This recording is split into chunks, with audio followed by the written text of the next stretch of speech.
Hey friends, just a quick little heads up before I get started. If you hear any background noise during this reading, please just bear with it as I do.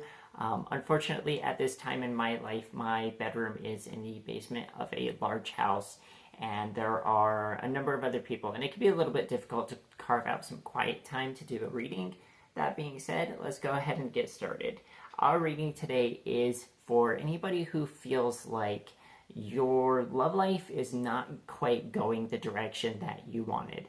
Maybe you asked the universe for a certain thing, and what you're seeing appearing in your life is something completely different. Maybe you're feeling a little bit discouraged about the direction things are moving, feeling like you're not going to get what you want. But I do have some good news for you. Things do ultimately reach the experience that you asked for, but there is a certain process underway in order to make that possible. All right, guiding our reading today, we have the topsy-turvets. The topsy-turvets are all about getting a new view, a new perspective on things. All right, pick a face in this card. Pick any. All right, I'm gonna go ahead and turn it over. Becomes a completely different face, right? We're still looking at the same circumstances in our life, but getting a different view on these circumstances can really kind of change like our experience of things. And so the topsy-turvets are all about that change of view. All right, starting off, I have the Two of Swords. All right, when we think of the Two of Swords, let's go back to the Rider-Waite-Smith. You have this individual, she's sitting cross-armed, she's got her swords, she's blindfolded.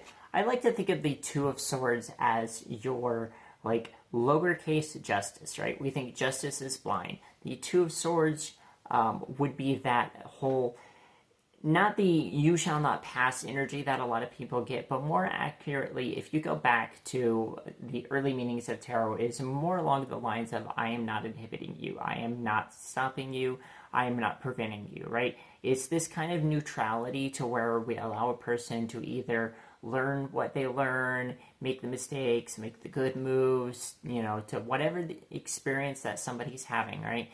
In this case, what I'm getting here is this more about you learning to just allow things to be as they are, to not put a judgment on what you're experiencing at this moment in time in your life. And the reason we don't want to put a judgment on this is, well, judgment. You are being called into a higher version of yourself right now. You are being called into an awakening. You think of the original Judgment card, you had a man, a woman, and a child. They're, raising up out of their coffins as this angel blows the trumpet.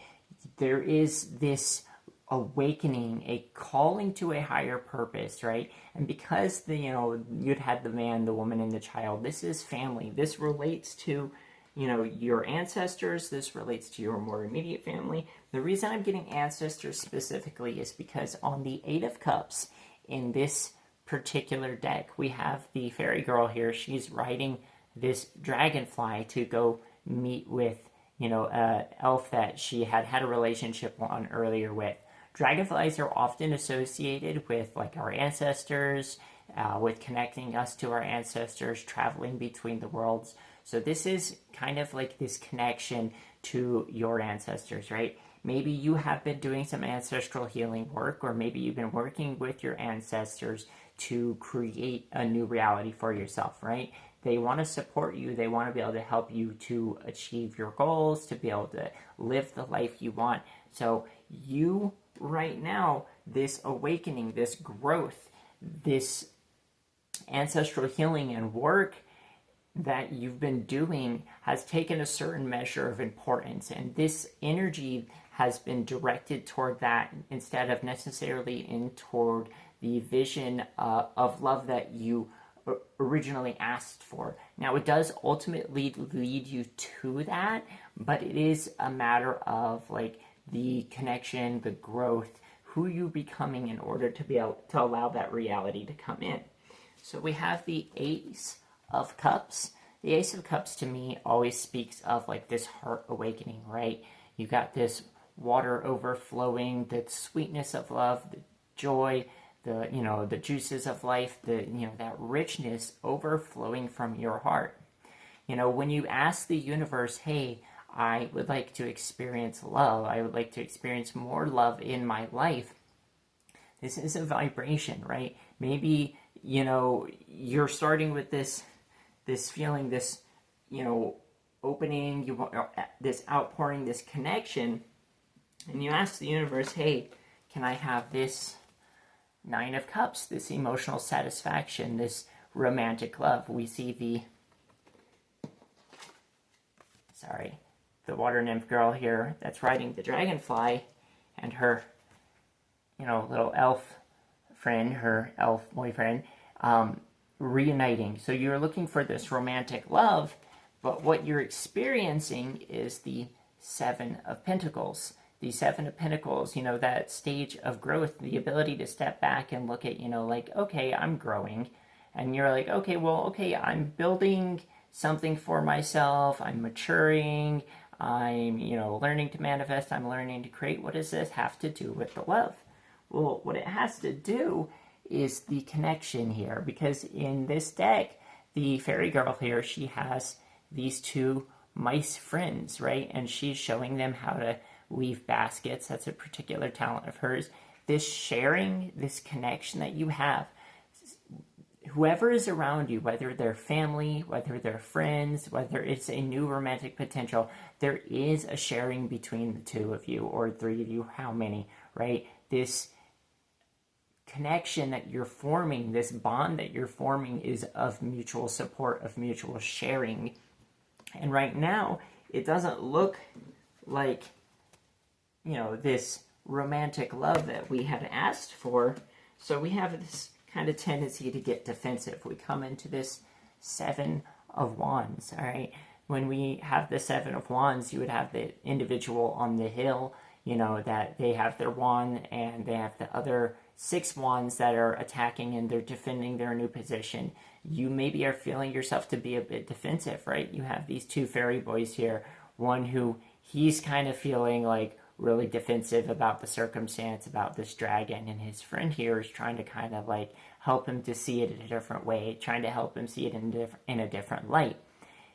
The people around you help you to be able to keep a clear head, help you to be able to kind of regulate your emotions, or at least, to be able to show you things that you didn't want to see or that you couldn't see otherwise, in order to give you a better understanding, bigger picture, in order for you to be able to make better decisions.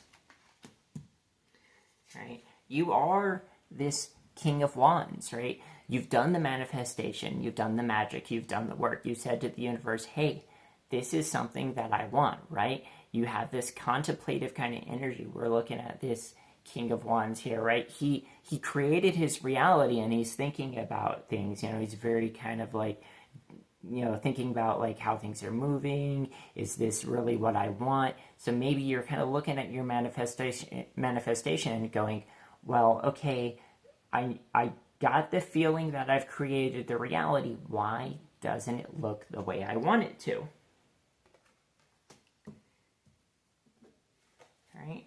And the reason it doesn't look yet the way you want it to is because first you need to come into this priest energy, this Hierophant energy, right? When I think of the Hierophant, or the priest in this deck, which is the Hierophant, to me this is about embodiment, right? You have somebody who, you have dedicated a lot of your life, your time, your energy into becoming a certain kind of a role model, a certain kind of a figure, like I live a spiritual life, or I live this, particular embodiment. We have this embodiment. You are learning to better embody the state of the reality that you want to create for yourself. Now, like I said, you get this feeling like, okay, my manifestation's out there, like I know that things are moving, I know that things are working. You come into this full energy, right? The full, is somebody who they're free. It's a new adventure. There's a new start, stepping off, but there's this playfulness. When I'm looking at the full, I'm seeing all these bubbles around him, right? he's got this bubble here.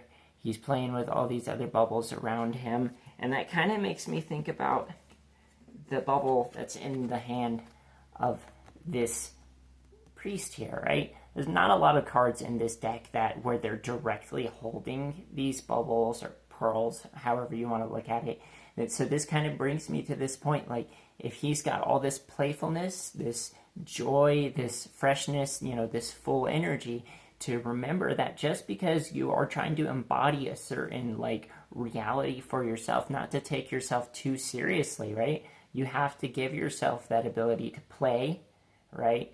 And that ability, if you can see the little hand gesture there, to kind of embody what it is you're creating. There's this balance, this not taking yourself overly seriously. All right, next up I have the Knight of Pentacles. The one step at a time, the one foot in front of another, the slow and steady wins the race. There's a lot of us here, we're probably feeling a little bit impatient because, like, we want the thing and we want it now. I know I want the thing and I want it now, but there's just this step by step, this remembering that you have to take it a day at a time. And the thing of the matter is, right now you're in a period of gestation, the Empress, right? The Empress is pregnant. She's got all this lush abundance around her, all the joy, the life, the everything that she could possibly ask for. You're grounding in that divinity. You're grounding in that recognition of who you are into this physical manifestation. But she's pregnant. So, got all this going on the outside, but then this simple little whatever's going on the inside. You are still gestating the manifestation. You're still gestating the love that you asked, you envisioned. It is coming, but it still has to grow. Maybe we find ourselves in this Five of Pentacles energy, right? I actually had it reversed. The thing here is this is kind of telling you that you're not left out in the cold. When we think of the Five of Pentacles, we think of, the individuals outside of the church, outside of that temple who, they feel destitute, they feel left outside. And this is saying that you're not left out. This gestation period that you're experiencing, you're not in this emptiness. You've just been given this pause, this moment, this in-between state as a gift from the universe, right? The Four of Wands here. We got this fairy girl. She gave this egg to these two elf boys, right? They don't know what's in the egg. It could be anything. It could be a griffin. It could be a phoenix. It could be a dragon. You don't yet know what is coming for you. So you are going to try to avoid this temptation to say, like, oh, this is how it's going to turn out, or I'm never going to get this thing that I want. It's not that there is no response. You're not sitting in emptiness. You're sitting in a new potential and something growing within you. We have a choice. There's two different ways that we can react to this. This pause, this in-between space while we're waiting for things to become, how we envision them. We could fall back into our old habits, the devil. We could fall back into our old patterns that were destructive. You would see like the man and the woman that they've got the chains around their neck, whatever the case being. You could fall back into the disbelief and the doubts and all these things, but you can take that off. You can step away from that mentality at any time you want. You have that choice. You have the choice to step into self-sovereignty, into this emperor energy, right? The emperor is absolutely the master of himself. He's got all the king's energies. This responsibility. You can choose fall back into the old emotional patterns and coping mechanisms, or you can choose to stand firm in yourself and in your vision, knowing that your reality, knowing that your manifestation, that your magic is in fact going to come true. The thing is, you are at the end of the worst period of your life. And I'm not saying like you're in the worst period. What I'm saying is, like, the worst of the worst is done.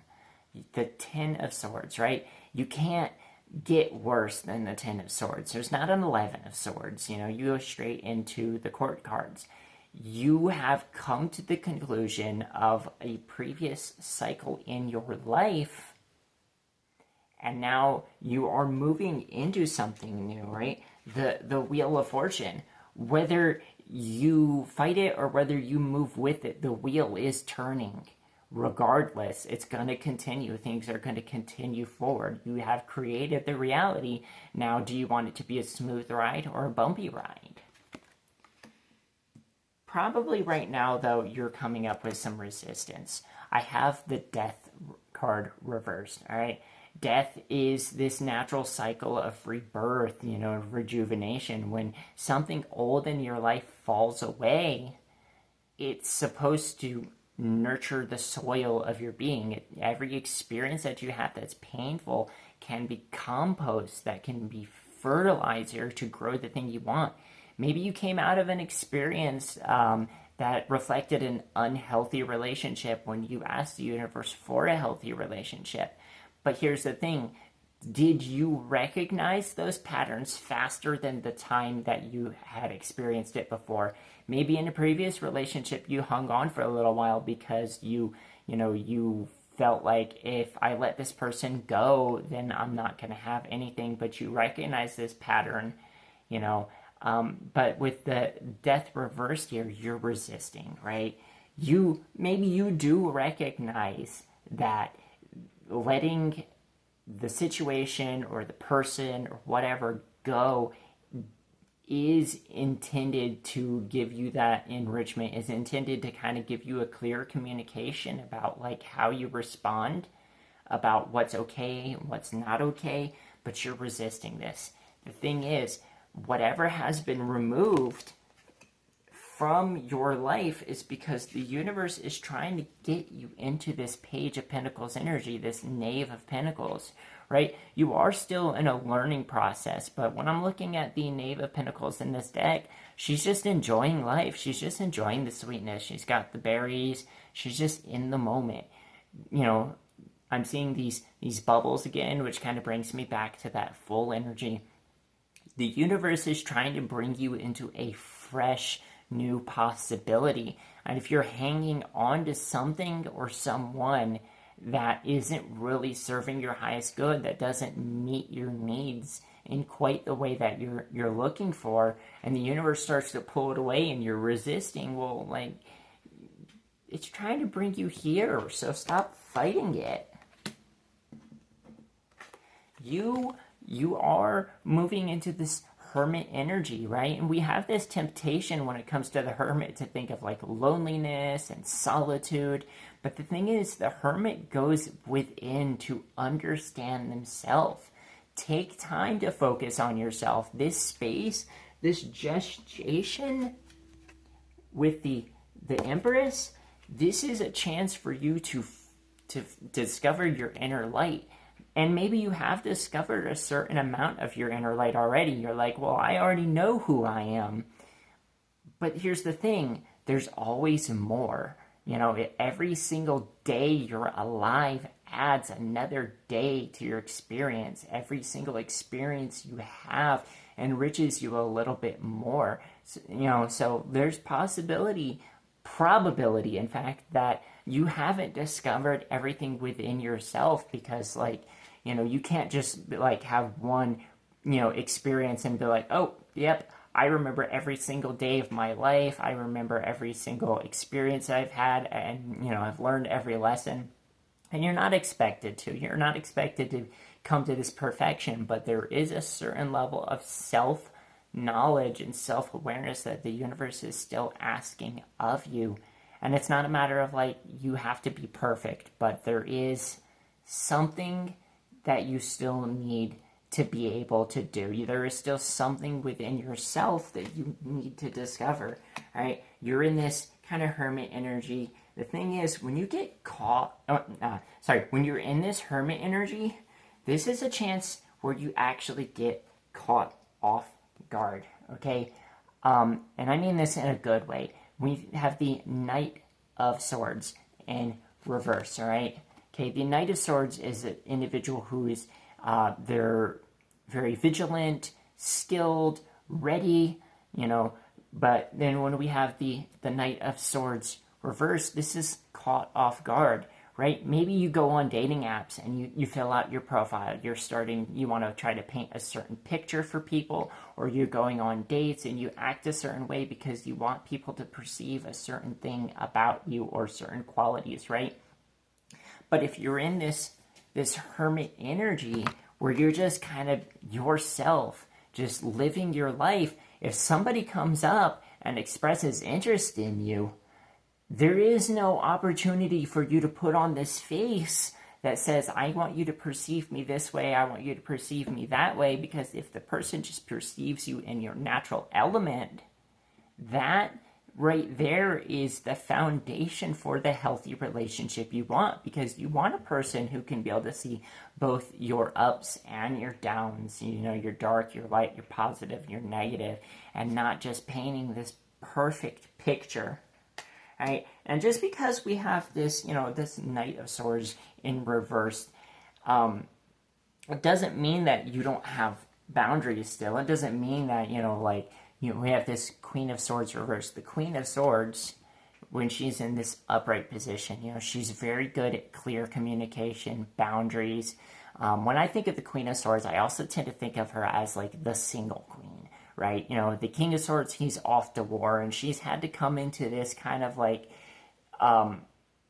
masculine energy in herself, in the sense to kind of compensate for not having the King of Swords around. So we get this Queen of Swords when she's in reverse, like maybe you had a certain amount of vigilance and maybe a certain amount of guardedness, but you get caught off guard and you come out of this guardedness. Yes, you are still the Queen of Swords in the sense that you can communicate clearly, hey, this is okay for me, this is not okay for me, this is a need I have, this is what I can do to fulfill, some of your needs, that healthy communication and boundary, but it's not a guardedness. When the two of you, when you and this other person who will come in when you're not on guard, when you're not trying to present this perfect image, you are both whole individuals. You are on your path. You are this hermit. They're going to be on their path as well. The two of you, as whole sovereign individuals, can make this agreement to travel together, right? We have the Two of Wands, these two boys here that they're starting out on their own new adventure, but they've come to an agreement, hey, you got my back, I got your back. So that's what the universe is asking. The reason you are getting all this growth in other areas of your life that don't seem to be directly related to romance is in order for you to have this healthy relationship, this partnership that is not a codependent type of relationship. Each of you needs to be a whole individual, and it is asking you to be a whole individual. We come into the Two of Pentacles, the balance card. All right, you would think of the individual, he's walking on a tightrope and he's juggling the two pentacles. Well, we see this fairy girl here. She's got her own little small nest, her food supply. She's juggling, she's balancing. You can have this something special between you and another person that is just enough, just for the two of you, that you kind of share and work together on. You balance things out, right? Each of you feeding into the strengths and weaknesses of the other person in such a way that it creates a synergy, this dynamism. And finally, I have the Moon. All right, where the Moon usually would be speaking of illusions, I'm not looking at illusions right now. The Wolf absolutely stands out to me right now, okay? If you think about wolves, they're family oriented. When we say a pack of wolves, I kind of feel like that really disconnects from really what that means. It's a family. You you're calling out, like, even if you feel lost, even if you feel in this illusory kind of energy of the moon, like, when you come into this sovereignty, when you communicate, when your voice comes from your authenticity, people who connect to that, people who are part of your tribe are going to recognize that even from far away, right? You know, we think about like wolves when they're howling, they can communicate over incredibly long distances, and they're really good at navigating the night. And you know, they kind of help each other out. They keep, you know, like, even if, you know, like one wolf is over somewhere else doing something and another wolf's over in another area doing something, they keep that connection to each other through that authenticity, through being themselves, through expressing themselves in their fullness, right? You will naturally draw in those who are meant to connect to you by coming into this authenticity, by coming into yourself. All right, friend. I hope this was encouraging for you. I hope that it's been valuable for you. If it has, please go ahead and leave a like. Drop a comment for me. If you don't know what to comment, you can leave a sunflower in the comments for me. That's a spirit guide of mine. That'll let me know that you see me and that you want to see more of me. Speaking of, if you want to see more of me, if you're not subscribed, go ahead and subscribe. Hit the bell notification and click on all, because being subscribed with YouTube's new algorithm does not guarantee that you're going to see a video. All right, friend. Go ahead and head into the channel, find a video that resonates with you. If you don't find one, you can go to my community section. I've got a pin post where you can ask me a question, and I'll make a video for you. I'll see you in the next one.